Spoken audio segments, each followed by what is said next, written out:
Happy Disability Pride Month. Okay, so when we talk about that yellow or gold or yellow stripe that's on there, it depends on what version of coloring you have on the flag, right?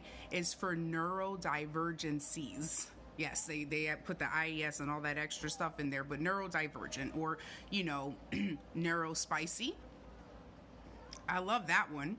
And so when we talk about that with neurodiversities, you have autism falls on there, which is a spectrum, ADD, ADHD, and anxiety. So many things that I can't even list them all. But remember, you got Google at your fingertips and you can educate yourselves at your leisure. I'm not a professional and I'm not licensed. I'm just a human being who's been through it, who's going through it. And so when we think about these things in that sensory, so I was having a conversation with brother. Brother has autism, ADD, manages some other mental illnesses, and if y'all ever come to the lives, he's always in the lives. He's my moderator, so he's always willing and able to answer questions. And so one day he said, I realize with the stimming, he plays with his beard now, right? And one day he's just like, but what was I doing as a child? Because I know that this didn't start.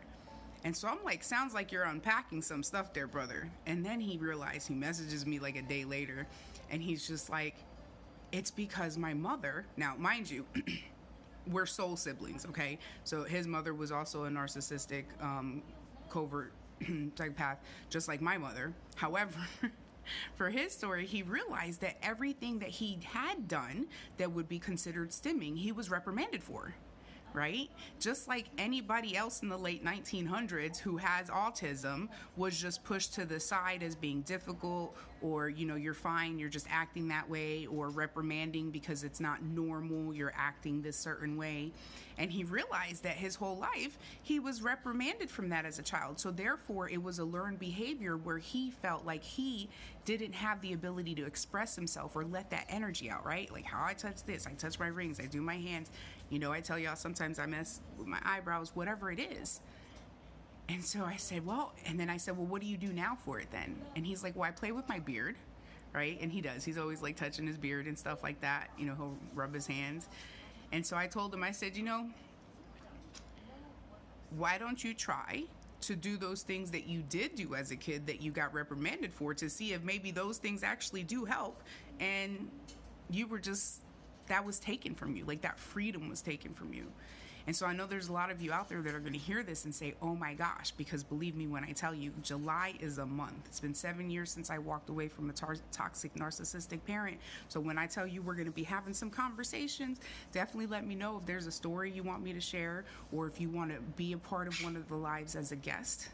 Right? And there's more stories about for me and my neural spiciness, but I wanted to put that on the surface because it was so important and pivotal for him to be like, what did I do? And I love when I have people that have these breakthrough moments, right? Like this like whole like I love it when I'm a part of it because it's just so wonderful to see it. It's literally like one of those Jack in the Box, right? It's just turning. He just been turning that thing his whole life, and all of a sudden here it is.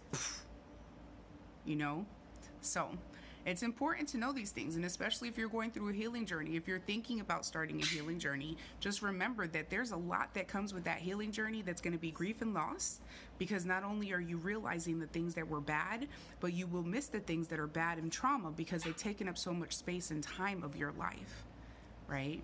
So remember, you're not alone. We're in it together, and I love you.